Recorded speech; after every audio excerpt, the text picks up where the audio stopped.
how exactly can you go about doing that? How can you become a better public speaker? How can you become less afraid? All of that good stuff. Thank you for sharing that out, Denise. I appreciate that. You know, they say picture people in their underwear. You know, I've never done that. That may work, but I got a couple of other mind hacks for you. And I think the biggest problem that people have with public speaking, or the reason that they're so afraid of it, and they may not accept that this is the reason, but I think this is the reason that a lot of people are afraid of public speaking, is because they don't know their material well enough. They do not know their material well enough. And I'll give you an example. So when I first started in network marketing, you never, ever, ever would have caught me at the front of the room talking in front of more than 2 or 3 people, ever. I was never good at it. I was always afraid out of my mind. You just never would have caught me doing that.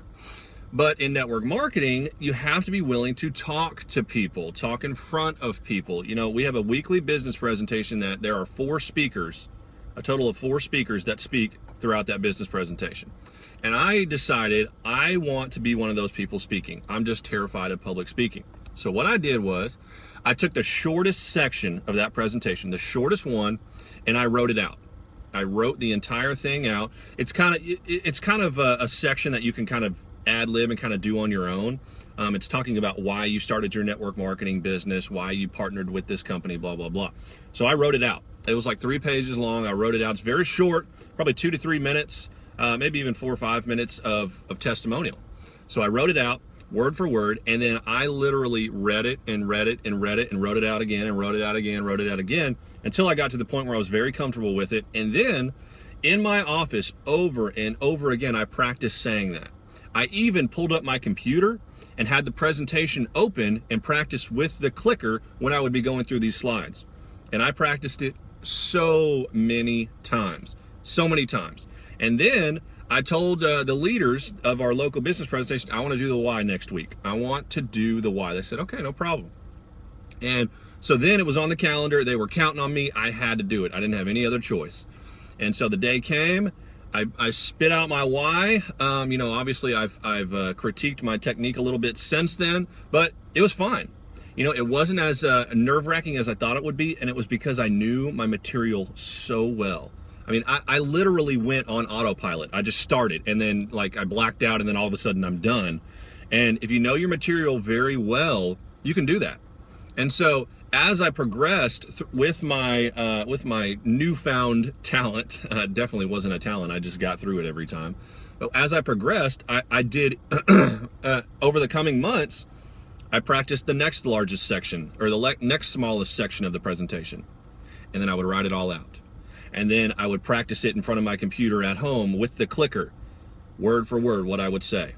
And then I would do it a couple of times in a business presentation. And then I'd go to the next smallest section, and I would write it all out, until I could do literally the entire presentation, word for word. I practiced it so many times in front of my computer and in my office that I could do it word for word. And at times, I was the most senior person in the room, and so I literally did the whole thing. And I think that's the biggest hack that I can say is if you know your material well enough, you'll be fine. It may seem like it's gonna suck, but you get up there, I promise, you get up there, and when you know your material, boom. You know your material, you're going to be fine. You just get out there and do it. So Denise says, so it would be the same without prospecting? If I understand your question correctly, would I have the same amount of skill if I haven't spent with our prospecting? Okay, yeah, definitely. Definitely. Speaking in front of people is speaking in front of people. And the same can be said about your prospecting. Practice your invite in front of the mirror. Practice what you're going to say. Practice your elevator pitch. When you're in the elevator with somebody, the 30-second pitch, practice it. And when you know it word for word, and when you know it backwards and forwards, it's going to be a whole lot easier. It's when you don't know everything about what you're talking about, and you're like, I may get caught up. I may not know exactly what I'm talking about. That's the fear part of it.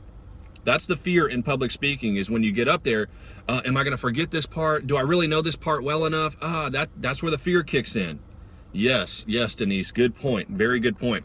And when I first started, I had that exact same problem. Denise said she had a problem with the ums. Absolutely. So just because I got all the material down doesn't mean I didn't have these little quirks when I got up there to speak. The first one I had to get rid of was the ums. And you will get rid of the ums once you do your presentation often, not often enough, but enough times to where you pretty much know it word for word, where you can just spit it out there and you won't have to say any ums because you're not ad-libbing any of the parts. I mean, I do the same presentation over and over again every week at our local business presentation, and so I know it backwards and forwards. There's no point in there where I have to ad-lib, so I really don't have to say So again, it's back to knowing your material. The second thing that I had to get rid of as I was learning how to public speak, I had these little quirks that I did, which everybody does. But I tend to, instead of standing in one place, I mean, it's not a huge stage. I'm not at an arena, you know, I'm in a classroom or I'm in a conference room or at a restaurant. So it's not like I can walk around, you know, but I had this thing where I would kind of rock back and forth. I don't know, maybe it was just like a nervous tick where I'd kind of take 2 steps this way and 2 steps this way when really it was unnecessary. And so at that point I had to just learn to and so every time I spoke, I focused on one more thing. Okay, this time I'm going to focus on not moving around the room because there's like 20, 30 people right here. I don't need to move around. They can all see me. And so I focused on staying in one spot. So every time I go back up there to speak again, I focus on one little quirk that I didn't really like. And now I can do it no problem. I go up there. I've taken on a leadership role in our church where I teach the junior high kids every Sunday. I mean, there's probably 15 or 20 of them. I mean, I can do it now with no problem because I know my material. Yes, Denise, great point. Just focus on one thing every time you get up there and do it. And that's it. But the biggest thing that I can leave you guys with is know your material very, very well. And practice beforehand, because if you know your material, the ums will go away, your insecurities will go away, because the way that I think about it is when I'm at the front of that room, I'm the one in the room who knows the most about what I'm talking about, because I've studied it, I've practiced it, I've recited it, I've written it down. I know more about all of this that I'm talking about than anybody else here. And so that makes me feel better, because I know if I mess up one little part, they ain't gonna know. They are not gonna know that I messed it up because I know the material better than they do. So know your stuff, get up there and just do it and work on perfecting one little quirk or one thing every time you go up there and do it. And eventually it's gonna be second nature. It's gonna be no problem. I mean, I think if I got in front of an arena full of 10,000 people, it might be a little nerve-wracking, but as of now, I can speak into a room of 50 or 100 people with no issue. So let's see, James got a question.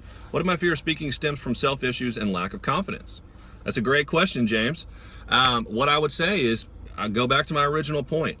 If you know your material, and I know it sounds kind of counterintuitive, but if you know your material, once you go up there, you're not going to have self-image issues. I promise you. And it's just something you'll have to trust me on. Just get up there and do it, but know your material and you will feel so much more comfortable about what you're doing. I promise. It seems like such a little thing, but knowing your material is 99.9% of the battle with public speaking. You need to know it backwards and forwards. As if you were giving a dissertation or a presentation in front of all your bosses and they're going to ask you tons of questions about it. Know it that well.